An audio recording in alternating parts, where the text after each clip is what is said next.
Hi, everybody. Welcome back to Airgap Networks at RSA 2021. My next guest, Mr. Chris Kissler, a senior IT security executive specializing in the healthcare industry. Today's topic, IoMT device cybersecurity and an agentless ransomware kill switch in the healthcare sector. Mr. Chris, welcome to Airgap RSA 2021, my friend. How are you? I'm doing great. How are you today, Chuck? Good. Give us your street creds real quick, and then we're going to get into our topic today. Well, my creds, I've been in IT and security work for, I guess, over 25 years now. Started off with 10 years of law enforcement, then went into doing help desk, then went into server systems, then went into networking, and then into more of a security focus with policies and security attacking and pen testing, all those kind of things. So a lot of focus in healthcare. I spent 5 years at Cardinal Health, 10 years at Savvis Communications, which was a large ISP and managed security services provider. Then another 7 years at CISO for Centura Health, which is the largest healthcare here in the Colorado area and Kansas area. 17 hospitals, 140, 150 physician practices in this area. Then I spent 3 years at Cognizant as CISO of Cognizant Healthcare, not the entire Cognizant, just the smaller healthcare part of that. And then just recently actually moving on to a new CISO position and SVP position that's yet to be disclosed. So security folks like our secrets, right? That's right. Fair enough. You're not going to have some fun because I, too, am a retired law enforcement officer. My last assignment, CHS, Center for Health Sciences, the largest continuous building west of the Mississippi, UCLA Medical Center. So I was involved in that part of it too on the physical side, but of course it did have some cyber components as well. So we're talking about healthcare today. The topic is really healthcare, the Internet of medical things, right? Medical devices. Tell me what you think the theme of RSAC 2021 is. I'm probably different than most people, right? I don't believe in formal themes and fluff and little pretty names and kitschy this and kitschy that, right? So for me, right, the focus is what it always is, right? The focus is around learning new tools, new methods, and how do we secure our information, whether that be healthcare information, financial information, or any information that we don't want just disclosed to the world, right? And so I take my own tact into it, my own definition, but other people can buy into the others if they like. It certainly helps, right? Giving it those fancy names and publicity, but I still tend to focus on the underlying reality of it.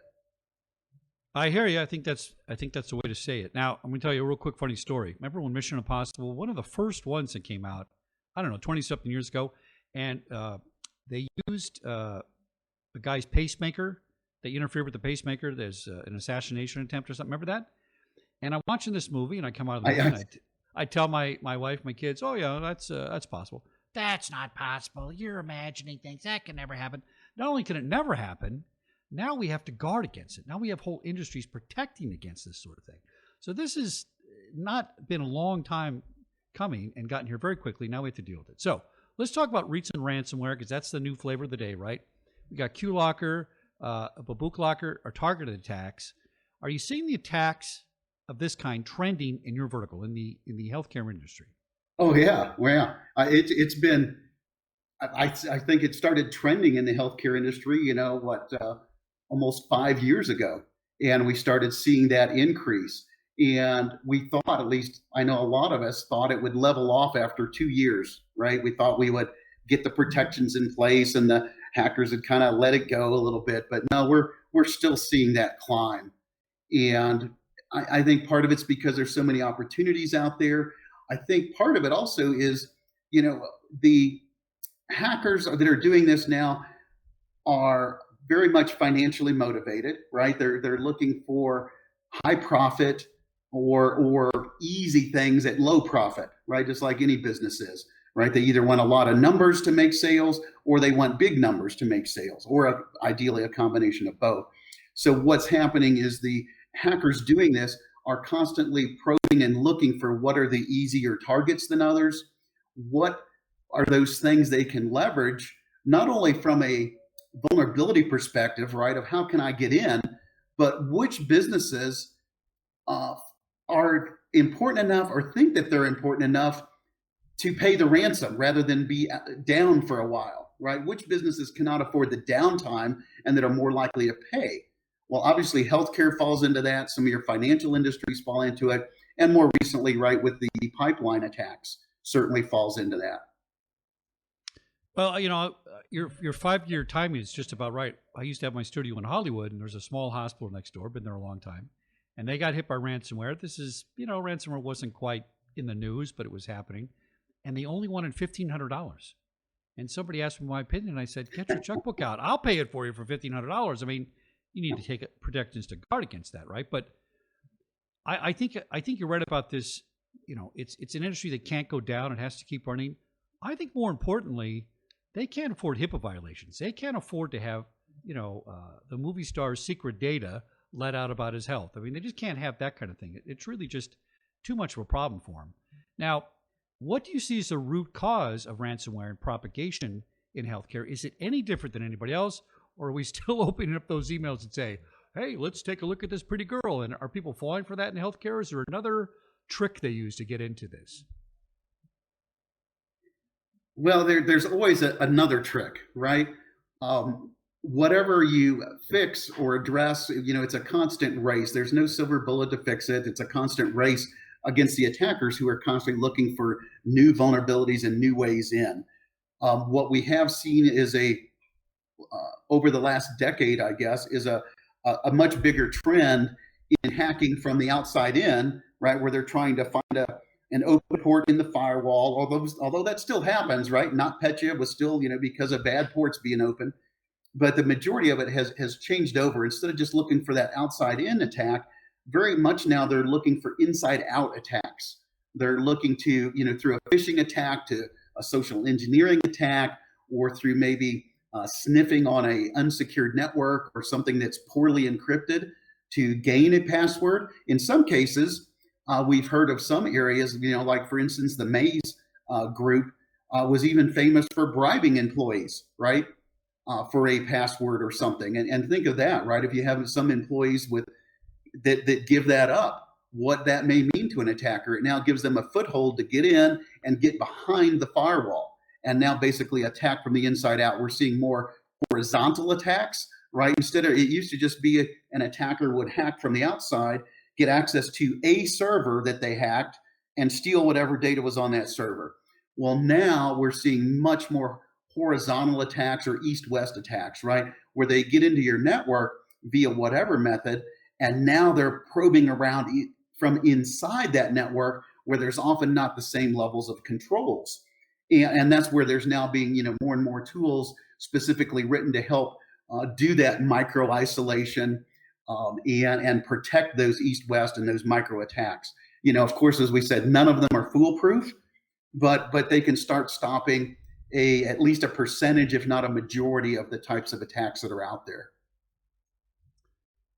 Is there a different sort of pattern for propagation? Do the bad guys say, "Listen, I'm not going to screw around with traditional directories. I need to find the crown jewels. I need to find the HIPAA records. I need to find something specific in healthcare that might be a little different target than the rest of our industries"? Well, it certainly is. And that's really the main reason why we're seeing more of those east-west attacks and those internal escalations, if you will, right? Because they typically, those crown jewels or that good data is typically protected pretty well from the outside for most organizations, right? So the attackers need to get inside, and they need to be able to go searching for that data to be successful. They need to locate that sensitive data to be successful. And then they have to find a method to be able to exfiltrate it. So, that's another, good thing for companies that are looking to protect themselves, is to make sure they have good exfiltration tools and, data loss prevention tools from going in to out, not just protecting from the outside in. Now, do you see new variants in targeting medical devices? There's these terms I've been recently reading. I'm new to this, so give me your best, old-fashioned police report to explain this to me. Differentiate and talk to us about managed agent-based versus agentless-based solutions. How are those two things different? Well, so typically and there's many variations, right? It's almost limitless to whatever the hacker's imagination is, and they're not necessarily totally separate. Very often there may be a combination attack that uses both methods.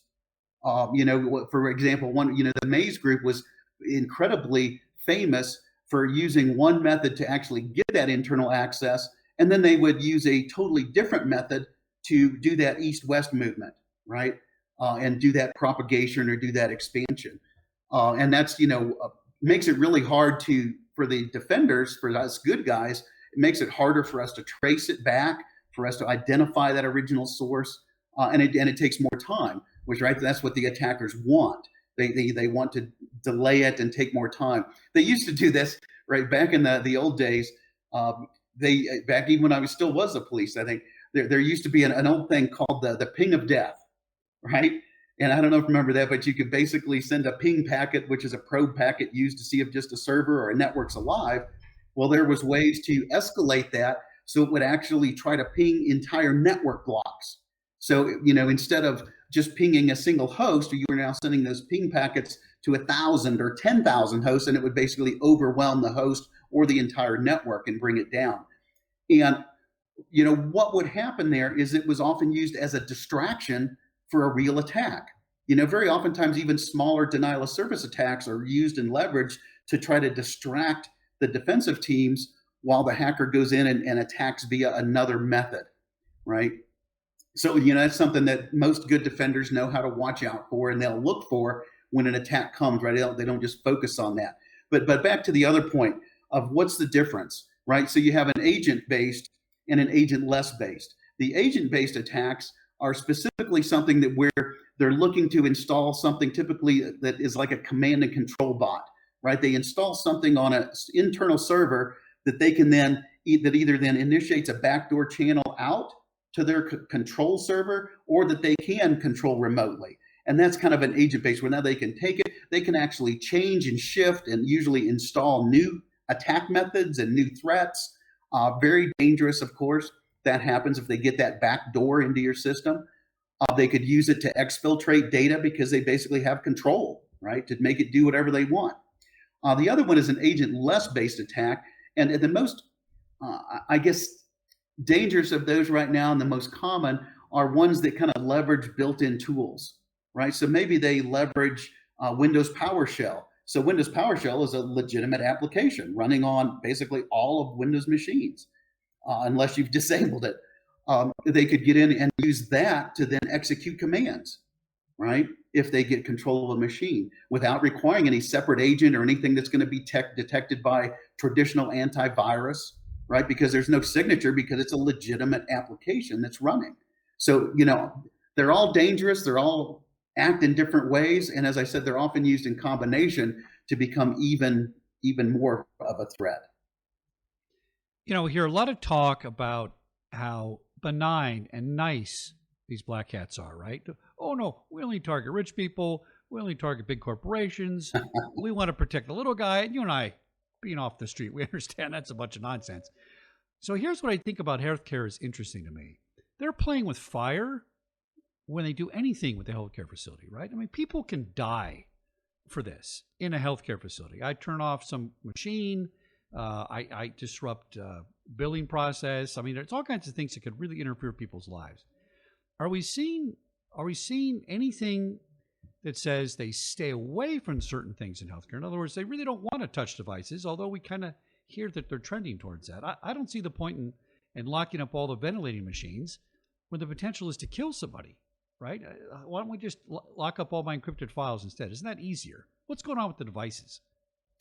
Well, and I'm kind of a cynical like that, given my background as you are, right? I don't believe the ones that made that claim. It's yet to be proven. I think so far, even all the ones I've heard of one yet that may not have been proven to have gone against it, but all the others I know of absolutely have gone against it, even after they've made those claims. And the thing we have to realize, right? There are bad people in the world.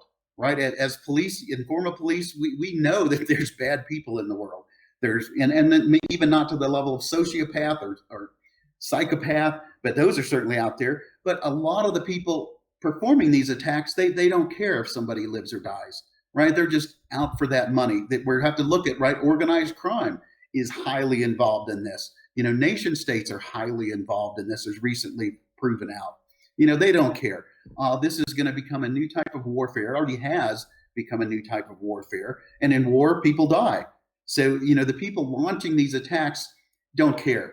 So that means, you know, as defenders and protectors, we have to care even more. And we need to implement those things to protect it. I think what's also out there, there still are. I mean, the recent focus is on the big nation state attacks and the big, you know, organized crime attacks.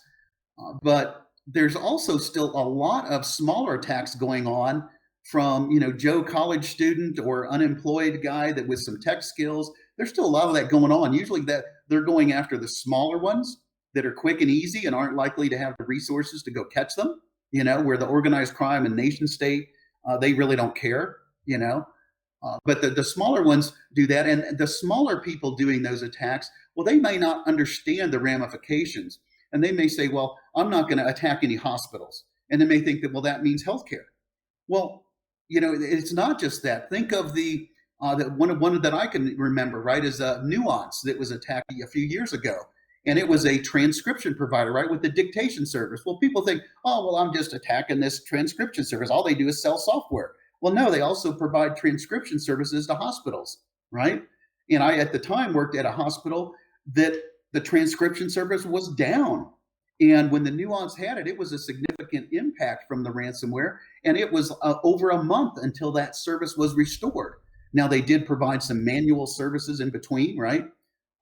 But still, they're not taking into account the supply chain attacks. Now, some of those supply chain attacks are intentful and, you know, directed for disruption, like the oil pipeline attack. But some of the other supply chain things, you know, people don't realize those ramifications, I think, of all of the downstream effects it's going to have and how that could kill somebody down the line. Oh, I'm a big proponent of the supply chain protection. You and I both know everything's weaved together. You work the streets for a long time. You understand that everybody's related to everybody else in some way, interdependencies. You mess with any supply chain, it can break another supply chain. And if you break too many, there goes the human race, folks. I mean, you can talk about crime and all kinds of things, but supply chain is interdependency. That's super duper important. So I totally get where you're coming from on that. Now, here's the $1 million question. Can ransomware be stopped? I've recently learned more about this issue, and I thought, listen, I got ransomware. I'm toast. Little security guy TV here. We can't afford to pay. I'll take my lumps. But really, it's not about the identification. Identification is one part of it, but once it's identified, it's about stopping propagation. And from what I understand, and correct me if I'm wrong, once they start to encrypt your system or mess around, you know, it doesn't happen instantaneously. And if you're prepared, you may be able to stop that. Talk to us about that.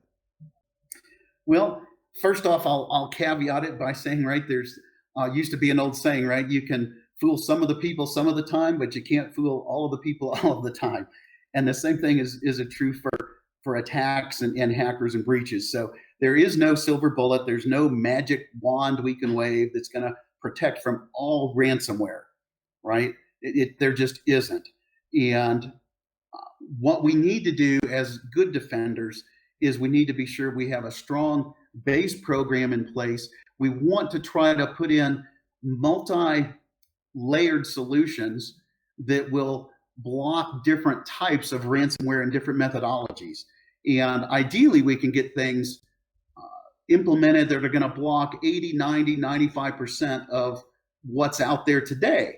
But then we have to worry about, well, what's coming tomorrow and the next day and next week, right? Because there's new attacks and types and vulnerabilities getting released every single day. So we want to have a layered defense that not just blocks specific things, right? But blocks types of attacks and methods of attacks. You know, I was familiar with a company that had an attack, and they found out that and it was a ransomware attack, and they found out that by installing a text file in a certain location, that it would stop that attack from propagating, right? So they instantly deployed this text file to all of their servers, all of their workstations, all the way across their whole environment. And then they, told their customers to go apply and all that. Well, that's all well and good, but that only stops that one attack, that one specific code that was written to operate in that method and check that folder or file for existence or whatever. That doesn't affect it if it morphs. That doesn't affect it if it changes. That doesn't affect it if the bad guys find out it's broken and now they rewrite their code to look somewhere else or to change it somewhere else, right? So there's all those things. So we need to focus on a couple things: blocking the types of attacks. First of all, early detection, getting them. If we can then put in things, similar to the kill switch, right? And a lot of people actually called that text file a kill switch. And yeah, it worked on that one system for that one attack, but that's not an overall solution. So what we need are things that can prevent it or act as a kill switch, throughout the environment. So those are going to be things like DLP systems that can detect that coming in, advanced AV systems and malware that are looking for types of things, not just a file match. It's also looking for that micro-segmentation and preventing things from talking, right? But even that's not a foolproof solution, but again, it can block 90% of it, because if system A can't talk to system B that it doesn't need to talk to, well, you've now just limited your exposure, right? If you can micro-segment your network to where your users can talk to a single server for this service and lock it down for the other 500 machines, well, you just prevented that ransomware or malware, whatever it is, you just prevented it from propagating to 500 machines. Well, yeah, maybe it infected a workstation and then maybe it got to a server, right? Because we do have to have some of those ports open for communication, right? You've got to be able to authenticate, you've got to be able to transfer files. But if that one workstation can only talk to that one server, well, now you've only got two machines infected instead of 500 or 5,000 or 50,000. Well, that's a huge difference, right? It may still be disruptive, but that has now limited the scope of that attack and hopefully prevented that attacker from getting to anything that has those key resources and core jewels on them or any PHI information, right? Very interesting. Now, you're going to appreciate this. Let's talk about zero trust. So many years ago when I was doing Black Hat, I started hearing this word zero trust and started talking to people about it. And I started laughing. Every time somebody talked about it, I laughed. And I said, zero trust, you mean before you just let everybody in? Isn't that kind of the opposite of what access control should be? We never did that in the physical world. The basic premise of physical security is no, you can't come in. We don't trust you. And now we clear people. And I get it. The internet was developed with no security on it. It was kind of basically open. Basically, it's still open, right? But now we're coming to this great revelation that we're going to have zero trust policies. I'm glad they're doing it, right? I think they should have done it 20 years ago. Let's talk about zero trust. Let's define that in a cyber environment for me and tell me how people use it today and if we're using it properly. Well, I'll caveat that. I'll tell you how I define it, but because there is no clear definition, right? You can go to 10 people and you're probably going to get 10 different definitions of what zero trust means, right? Unless their marketing team has buried it into their head of what it means for their company. A big part of it started off several years ago. I actually did a talk with Duo Security, who was propagating it, the zero trust as in relation to authentication and multi-factor authentication, which is, again, one of those fantastic layers to implement, right? In my opinion, anything internet facing should have MFA, right? There's just no excuse not to nowadays. So zero trust, in my definition, right, it means losing the walls, right? We can't just have the old methodology of the castle, with a moat around it. And our firewall protects us from everything, because it doesn't anymore, right? So now we have to look at, right, the information is what we want to protect, right? Most of our areas and data centers have pretty good physical securities in place. So what we need to be concerned about is the data. Now with the cloud, everything's leaving our enclosed secure data centers. And most companies have either migrated to the cloud or like most companies will be in some level of hybrid mode for probably the next 5 to 10 years. So what we need to do is how do we shift that protection and change it from just a firewall, yes or no decision on a port or a protocol, and how do we put in more advanced security, which still includes that initial port protocol blocking and limitation of what can talk to what. But now we also need to look more at stronger authentication methods. How do we prove that that person is really who they say they are, right? So now we're talking adding non-repudiation into that, right? Not just authenticating someone and letting them in, but zero trust to me means also having non-repudiation involved in that trust, right? It involves logging, especially of that, and documenting those logs of what's coming through. It's being able, and that gets into a whole other area that I won't get into too much, but it's critical, right, that we look at not just trying to stay on the left side of an attack, of defending it and protecting it, and then there's the attack, but then how do we now deal with the right side, which is after the attack, right? And having those tools in place to help us do forensics, to do rapid response, to get alerts, to track it. And that's an important part of any security tool, right, is that detection phase, and then that response and forensics phase afterwards. So zero trust, back to that, again, in a nutshell to me, it's around the authentication and the non-repudiation of that, as well as then having it encrypted so that it's locked into that area with good, strong encryption, right? Not old, outdated protocols. And then limiting that connectivity and access to where we at least think that it's safe, right? And have documented and verified it. Chris, I think that might be the best definition of zero trust I've ever heard. Excellent definition. Now, I laughed when you started to say logs, and we're going to talk about that. I'm going to talk about it real quick.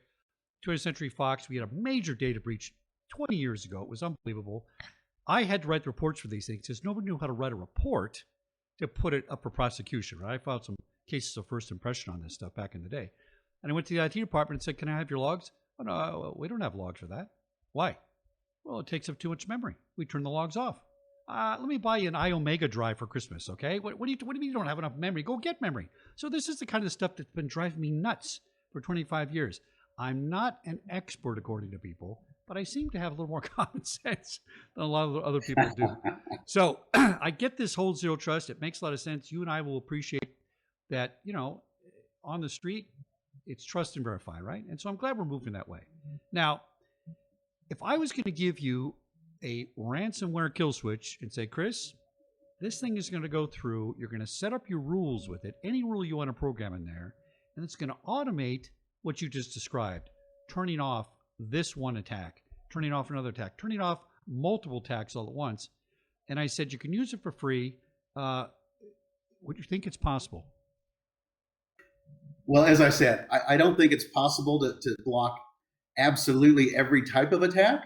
But I think there are some methods out there that used in combination with other protections and other layers that could certainly get us over that 90-95% mark, right? And that's huge, right? Just to even just being able to block out 90% of the noise and those general attacks we get every day, right? That then leaves your team free to focus more on those elite Uber hacker attacks that may come in, right? Which are typically far more difficult to detect and identify and prevent than just your average Joe college guy or Joe high school graduate out there performing the general things using pre-built tools, right? Those elite guys are even harder. And what I would say I would want to be in that tool as the ideal tool, right, is not just the ability to be a responsive kill switch, right, or a post-incident kill switch. Like I said, that other one where I had to go install a file or I had to have somebody investigate it and manually push a button. Ideally, this would be something, some type of kill switch that could act proactively, right? Without disrupting data, without blocking legitimate use, but that could proactively block that attack from ever getting in, right? Kill it before it's alive, right? Or before it gets into my network. Or at least kill it before it can propagate to other systems. That would be the ideal method that I would want to see. Well, excellent. And what does that come back to? You and I both know all security is based on not fortification, it's based on behavior. And nowadays, IT guys are able to memorialize, document, authenticate behavior digitally, see what you look like on the network, how you're behaving, and authenticate you, not authenticate you. It's all about people and their behavior eventually. It's really, really, really interesting. Now, just to close real quick, I'm interested about telehealth, telemedicine, the conferences I have with my doctors now. I actually didn't like it at first. Now I love it. I got a concierge doctor now. I pay a flat fee per month, right? And I can call the guy every single day and he'll talk to me. But he's got 2,000 clients at $100 a month. He's making all kinds of money outside the system. Good for him, right? But bigger challenges, what I do find in some of the teleconferencing I've had with the doctors, they have these fancy apps. They seem very secure, but not as secure as you and I might make them, right? If we were put in charge of that. What's happening in that area? Is this a brand new attack vector where somebody's listening in on my Security Guy TV health conference? Well, it is.